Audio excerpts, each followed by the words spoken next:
Shewu TV. When Jesus follows you everywhere.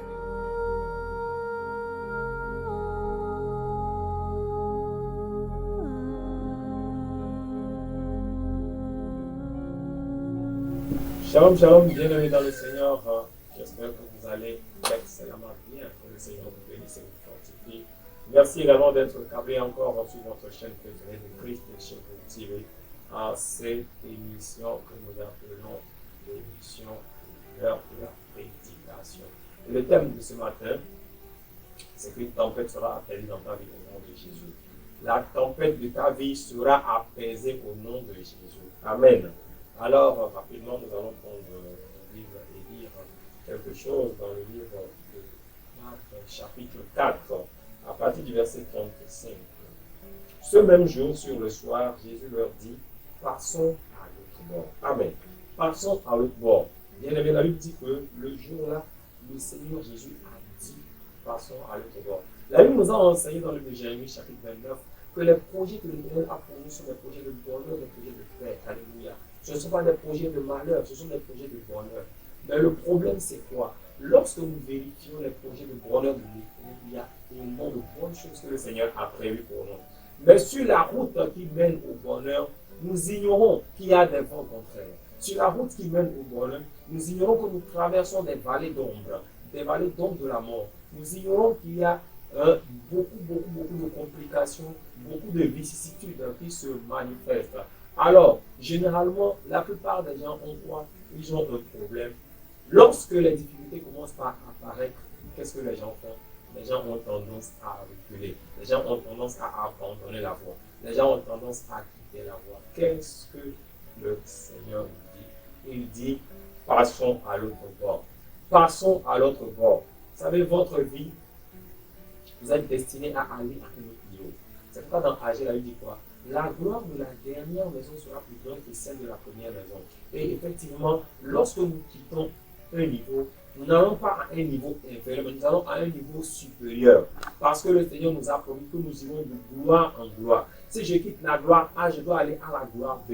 Et la gloire B doit être meilleure que la gloire A. Et ainsi de suite. Mais le problème, c'est quoi? Nous ne voyons où nos yeux sont souvent fixés sur la gloire. Nos yeux sont fixés sur ce que le Seigneur a dit. Généralement, nous ignorons, bien aimés, comme je l'ai déjà dit, qu'il y a des vents, il y a des passages. Quand vous mettez une graine sous la terre, vous attendez forcément qu'elle vous amène quelque chose. Et donc, nous devons également accepter que pour que cette graine puisse porter fruit, il faudra que cette graine passe par des étapes. La graine là doit mourir. Elle doit mourir et quand elle sera morte, elle va maintenant commencer par produire. Mais nous ne sommes pas prêts à mourir. Nous n'acceptons pas que cette bon-là souffle dans nos vies. Et la suite du verset dit quoi? Après avoir renvoyé la foule, il l'amenait dans la barque où il se trouvait. Il y avait aussi d'autres barques avec lui. Il s'éleva un grand tourbillon et les flots se jetaient dans la barque au point qu'elle se remplissait déjà. Et lui, il dormait à la poupe sur le coussin. Ils le réveillèrent et lui dirent, Maître, ne t'inquiètes-tu pas de ce que nous périssons? Wow. Ne t'inquiètes-tu pas de ce que nous périssons? Bien-aimé, comme je te l'ai déjà dit, le Seigneur a déjà un plan pour toi. Et dans son plan, il sait que toutes ces choses vont arriver. Mais ce qu'il te demande, c'est d'avoir les yeux rivés sur la vie.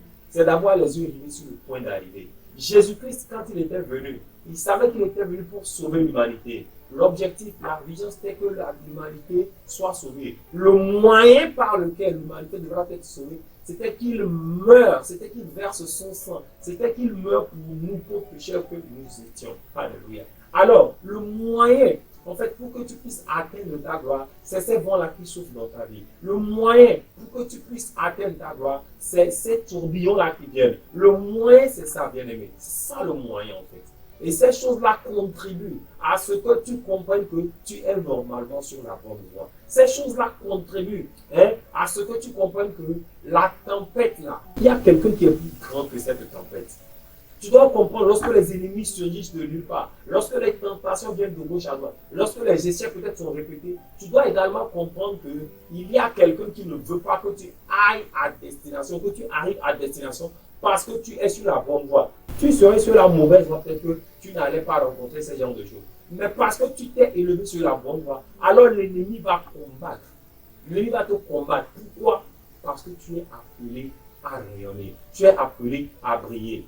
Bien-aimé, pourquoi est-ce que l'ennemi nous attaque quand nous sommes sur la voie de notre destinée? Je vais te dire quelque chose dans le livre d'Apocalypse chapitre 12. Apocalypse chapitre 12.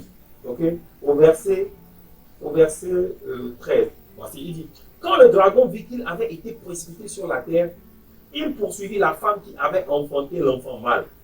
Et les deux ailes du grand aigle furent données à la femme, afin qu'elle s'envolât au désert vers son lieu où elle est nourrie un temps, des temps et la moitié d'un temps, loin de la face du serpent. Et de sa bouche, le serpent lança de l'eau, comme un fleuve derrière la femme, afin de l'entraîner par le fleuve. Et la terre secourut la femme, et la terre ouvrit sa bouche et engloutit le fleuve que le dragon avait lancé de sa bouche. Verset 17. Et le dragon fut irrité contre la femme, et il s'en alla faire la guerre au reste de sa postérité, à ceux qui gardent les commandements de Dieu et qui ont le témoignage de Jésus-Christ. Bien-aimé, écoute-moi. La Bible dit que le dragon s'est lancé pour attaquer la femme. Pourquoi? Lorsque vous êtes dans le livre de Genèse, lorsque le serpent a trompé Adam et Ève dans le jardin de d'Éden et qu'il leur a volé ce qui leur était destiné, alors Dieu, en maudissant le serpent, a dit que la postérité de la femme allait lui écraser la tête. Wow. Allait lui piétiner la tête. C'était ça la promesse de Dieu pour la postérité de la femme. Alléluia. Alors, qu'est-ce que le diable va faire? Il va empêcher cette postérité-là de pouvoir le piétiner. En faisant quoi? En attaquant la femme, en l'empêchant d'avoir une postérité. Oh. Alléluia. Et cette femme aujourd'hui, c'est l'Église représentée. Elle est représentée par l'Église. Amen. Et donc, c'est pourquoi, en tant qu'enfant de Dieu, l'ennemi fait quoi? Il est à tête tous. Pourquoi? Parce qu'il n'a pas pu attaquer, parce qu'il n'a pas pu vaincre l'Église. Parce que le Seigneur l'avait dit. Il dit, je bâtirai mon Église. Et les portes de l'enfer ne prévaudront point contre elle. Donc, ça ne veut pas dire que les attaques, les vents ne souffleront pas. Ça ne veut pas dire que les flots ne mugiront pas. Mais parce que le Seigneur avait déjà dit que ils vont attaquer, mais ils ne seront pas les plus forts. Aujourd'hui, l'Église, quelle qu'elle soit, elle est restée faible. Je parle de l'Église en général. Je ne parle pas des églises, des dénominations, non. Mais je parle de l'Église, l'épouse du Christ. Elle est ce qu'elle est. Quoi qu'on dise, quels que soient les vents qui attaquent l'Église est ce qu'elle est. Et les enfants de Dieu, c'est les fils de l'Église, qui sommes toi et moi. C'est nous que le diable veut attaquer parce qu'il ne peut plus attaquer, il ne peut plus faire quoi que ce soit à l'Église. Mais il va venir nous attaquer. Parce que c'est nous qui avons le devoir de lui briser la tête. C'est nous qui avons le devoir de lui casser la tête. Donc il va vouloir nous empêcher pour que nous n'arrivions pas à le piétiner. Il va vouloir nous engloutir, bien aimés. C'est pour cela qu'il envoie des flots. C'est pour cela qu'il envoie des vents contraires. Lorsque nous nous engageons sur la voie, il envoie quoi? Il envoie des méchants, il envoie des adversaires, il envoie des complications, il envoie des signaux pour nous décourager. Tout ça là pour nous empêcher de rayonner. Tout ça là pour nous empêcher d'atteindre la gloire que le Seigneur appelle. Alors ici, lorsque le Seigneur Jésus va dire à la foule, allons de l'autre bord, lorsqu'il va dire à cette disciples, allons de l'autre bord, il était en train de leur faire partie d'un point A vers un point B. Il était en train de les prendre d'une dimension à une autre dimension. Il était en train de leur sortir d'une situation pour les amener à une situation plus glorieuse. Alléluia. Et donc, comme l'ennemi a tendance à ne pas vouloir que les enfants de Dieu aillent de gloire en gloire, parce qu'il a, il dit, la Bible dit qu'il sait qu'il a très peu de temps. Alléluia. Comme il a raté le trône de Dieu dans les cieux, où il a été précipité sur la terre, il va vouloir empêcher la femme également. Mais comme il n'a pas pu, toi et moi sommes les derniers cibles de l'ennemi. Bien aimé. Toi et moi sommes les derniers cibles de l'ennemi. Alors, le vent qui est en train de souffler dans ta vie, la tempête qui est en train de souffler, le tourbillon qui est en train de tourner actuellement, laisse-moi te dire que c'est un signe pour que tu saches que tu es sur la bonne voie. C'est un signe pour que tu saches que tu es un envoyé de Dieu. C'est un signe, bien aimé. Je vais te dire, si tu es un homme de Dieu aujourd'hui et que tu traverses des moments difficiles, tu te dis peut-être que pourquoi les autres ne traversent pas ça et c'est moi qui traverse. Laisse-moi te dire que tu ne peux pas être promu si tu n'as pas été éprouvé. Et l'or que vous voyez aujourd'hui, que tout le monde court après, appelant l'or. Vous savez, l'or est toujours éprouvé au feu. Il y a le feu de l'épreuve, la fournaise de l'épreuve. Alléluia. Et Et le Seigneur, quand il t'envoie à la fournaise de l'épreuve, bien-aimé, c'est pour que tu puisses atteindre le point culminant. C'est pour que tu puisses atteindre le niveau de la doxa, le niveau de la gloire. Le niveau où le Seigneur veut te voir. Alléluia. Le diable est venu dans le désert pour tenter Jésus-Christ. Pourquoi? Parce qu'il savait que le chemin sur lequel Jésus s'est engagé est un chemin qui va forcément aboutir à la gloire. Et comme il veut combattre et empêcher cette gloire, il va demander à Jésus, il va venir tenter Jésus sous toutes ses formes. Mais le Seigneur Jésus ne va pas céder. Alors il a raté Jésus. C'est toi et moi aujourd'hui qui restons. Et en nous, il voit ce Jésus. Et comme il n'est pas satisfait, comme il veut toujours semer la honte et la zizanie, il va envoyer des vents et des tempêtes. Maman, je veux te dire que ce mariage qui est en train d'être bouleversé, ce mariage où ces vents sont en train de souffler, je veux juste te dire que c'est parce que cette personne que tu as épousée, cet homme de Dieu que tu as épousé, l'ennemi veut l'anéantir et il voudra passer par toi. Mais toi, tu ne seras pas le moyen par lequel l'ennemi va passer pour détruire ton mariage. Alléluia. Je vais te dire que ce vent qui est en train de souffler dans ton ministère, homme de Dieu, ce n'est pas ça le plan de Dieu. Le plan de Dieu est bien derrière. Mais le vent comprend juste que cela te permet de comprendre que tu es en train de passer à une étape. David dit, l'Éternel est mon berger, je ne manquerai. Il dit, même si je traverse, lorsque je traverse la vallée de l'ombre de la mort, la vallée de l'ombre de la mort est là. Et nous sommes appelés à traverser ça. Lorsque les enfants d'Israël ont quitté l'Égypte, ils ont traversé le désert avant d'arriver. Il y a toujours un désert, il y a toujours une vallée d'ombre de la mort, il y a toujours une montagne à franchir, il y a toujours un vent que tu dois surpasser, il y a toujours des barrières que tu dois franchir, bien-aimé. Alors si tu n'es pas prêt à franchir ces barrières, je veux te dire que tu ne pourras pas atteindre la gloire. Si tu n'es pas prêt à atteindre, à combattre, si tu n'es pas prêt à te lever dans la foi et à dire à cette montagne, ôte-toi de ma voie, laisse-moi te dire que tu n'atteindras pas le sommet. Alléluia. Ce matin, le Seigneur m'envoie te dire, bien-aimé, quel que soit alpha ou bêta, le Seigneur m'envoie te dire que ce vent aussi qui souffle là, il va finir par se taire. Oh, alléluia. Ce vent qui est en train de souffler, cette tempête que l'ennemi a mis en place, cette tempête va finir par être apaisée. Et à l'heure où je parle, au son de ma voix, et sur l'onction apostolique et prophétique de mon Père sur lequel je me tiens, j'ordonne et je déclare maintenant que tout vent qui est en train de souffler dans ta vie, maintenant se taise au nom de Jésus. Que ce vent se taise au nom de Jésus. Que ce vent se taise au nom de Jésus. Est-ce que lorsque les enfants d'Israël étaient arrivés à un certain moment, ils étaient dans la montagne et ils ont accepté cette zone de confort. Le problème, c'est quoi? Beaucoup aujourd'hui ne veulent plus sortir de leur zone de confort. Je suis tombé et au lieu de me relever, si par exemple, bien aimé, tu es un fils de Dieu et que tu as accepté Jésus-Christ, cela ne veut pas dire que ce chemin-là, parce que tu as accepté Jésus-Christ, tout va être, ce sera comme un tapis rouge. Non, non. Mais il y a des tempêtes, il y a des vents qui vont souffler. Avec Jésus, il y a des tempêtes et des vents qui vont souffler. Mais comprends que c'est avec ce Jésus que tu vas sortir vainqueur de ces vents et de ces tempêtes. C'est avec ce Jésus que tu sortiras victorieux. Pourquoi? Parce qu'il est là pour te donner la victoire. Alléluia. Que le Seigneur te fortifie là où tu es. Alléluia. Que le Seigneur te fortifie et te bénisse là où tu es. Bien aimé, je veux te dire, tout ce que l'ennemi est en train de faire, c'est juste pour te décourager. C'est juste pour faire quoi? Pour te décourager. C'est juste pour attaquer ta foi. Et je vous ai déjà dit sur cette chaîne une fois que le plus grand combat du chrétien, c'est le combat de la foi. C'est pourquoi Paul va dire à son fils Timothée, combat le bon combat de la foi. Yeah. Alléluia. Le combat, ce n'est pas pour la richesse. Le combat, ce n'est pas pour les maisons. Ce n'est pas pour les terrains. Ce n'est pas pour la gloire de ce monde. Mais le combat de la foi. Le véritable combat, c'est celui-là.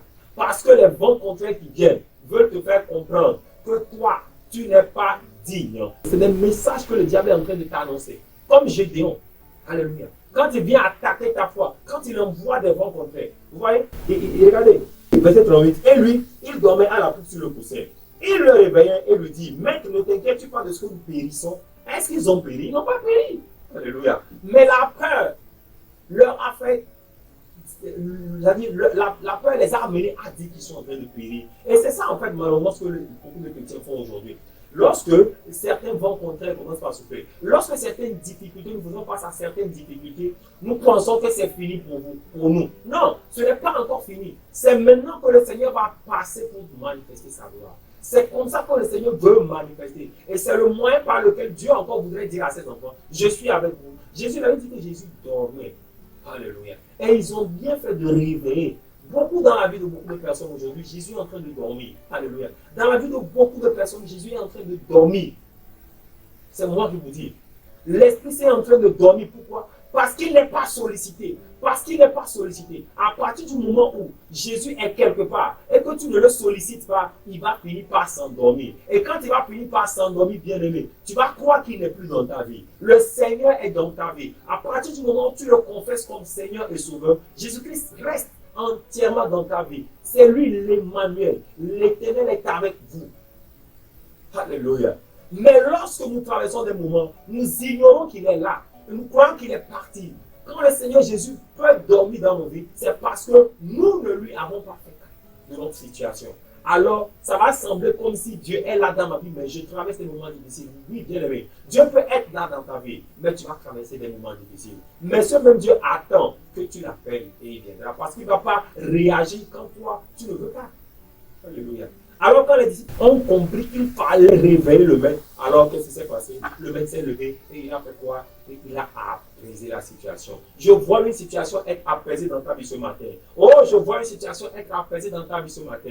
Je vois ce mariage se stabiliser maintenant au nom de Jésus. Je vois ce mariage au bord du couple se stabiliser. Je vois ce foyer être restauré. Je vois ces foyers être restaurés. Je vois ton ministère être restauré, bien-aimé. Je vois ton ministère être restauré. Je vois cette église qui est en train de chanceler se stabiliser. Je vois l'Éternel affermir les pas de ses enfants. Je vois l'église aujourd'hui être reconstruite maintenant. Je vois les fondations qui étaient en train de s'ébranler. Oh, je les vois maintenant s'affermir au nom puissant de Jésus. Je vois cette cellule, bien-aimée, que tu as commencé, mais qui dandine, se stabiliser au nom de Jésus. Je vois la situation de ta vie être au top maintenant au nom de Jésus. Parce qu'il n'a pas dit que tu couleras. Parce qu'il n'a pas dit que tu vas sombrer. Mais il a dit allons de l'autre bord. Aller de l'autre bord veut signifier allons à l'autre dimension. Passons à l'autre dimension. Bien-aimé, ta vie de prière est en train de basculer. Et en ce moment, tu veux te décourager. Mais laisse-moi te dire, le Seigneur dit, allons à l'autre bord. Oh, mama, chata, yakata. Je vois l'Éternel t'amener à une autre dimension. Je le vois t'amener à un autre bord. Je le vois t'amener à un autre bord. Je le vois t'amener à une autre dimension. Je le vois t'amener à un autre degré. Tu veux l'onction. Bien-aimé, tu dois payer le prix de l'onction. Mais si tu ne veux pas payer le prix de l'onction, tu vas rester là. Alléluia. Tu veux mariage, tu dois payer le prix du mariage. Le problème c'est quoi? Le prix à payer toujours fait mal. Le prix à payer fait toujours mal. Mais le problème c'est quoi? Quand le prix vient à être payé, on rentre dans sa gloire et on manifeste. Mais quand on a honte, quand on ne veut pas payer le prix, quand on se recroqueville, bien aimé, laissez-moi vous dire que si vous vous recroquevillez sur votre sort va demeurer tel et vous allez périr. Mais si vous arrivez à réveiller le maître pour lui dire, Seigneur, voici ma situation, parle maintenant. Oh, bien-aimé, le Seigneur va tourner son regard miséricordieux, son regard de compassion et il vous fera du bien. Je vois l'Éternel te faire du bien. Alors, partout où tu es, que la main du Seigneur repose sur toi ce jour. Je bénis le Seigneur pour ta vie. Je bénis le Seigneur pour ce foyer, pour ce mariage. Je bénis le Seigneur pour ton entreprise. Les choses sont en train de chambouler. Les sociétés d'audit sont en train d'auditer. Vous avez contracté de grosses dettes, mais en ce moment, vous avez peur parce que vous ne savez pas à quelle chose vous serez mangé. Mais laisse-moi te dire que le Seigneur est dans la barque. Le roi des rois est dans la barque. Et cette tempête que tu traverses va être apaisée au nom de Jésus. Je vois cette tempête s'apaiser dans ta vie au nom de Jésus. Je vois cette affliction se taire dans ta vie au nom de Jésus. Je vois ces larmes se sécher au nom de Jésus. Je vois ce cœur meurtri être restauré au nom de Jésus. Je vois ce foyer détruit être restauré au nom de Jésus. Je vois ce divorce refusé d'être prononcé maintenant au nom de Jésus. Bien-aimé, je vois ce ventre porter de nouveau un bébé. Oh, je vois ces fausses couches s'arrêter maintenant dans la vie d'une femme au nom de Jésus. Je vois ce mariage infructueux devenir fructueux au nom puissant de Jésus. Parce que c'est là la promesse de l'Éternel. Et il tient toujours à sa promesse. Il n'est pas un homme pour mentir, il n'est pas un fils d'homme pour se repentir. Alors, note-le, ta tempête s'arrête maintenant, elle s'apaise maintenant, et la gloire de l'Éternel se lève sur toi. Sois béni, sois fortifié en ce moment, que le Seigneur te bénisse. Vous venez d'écouter la voix de votre humble serviteur, le frère évangéliste Aristide Poyati du ministère Maison de prière pour toutes les nations et du ministère international du Saint-Esprit. Alors, vous voulez nous appeler, vous avez besoin de prière, nos numéros sont affichés au bas de l'écran. Vous pouvez nous écrire en inbox, vous pouvez nous écrire directement dans les commentaires. Envoyez-nous votre requête et on va se charger de prier pour tout. Que Dieu bénisse sur vous et qu'il bénisse la technicien au nom de Jésus. Amen.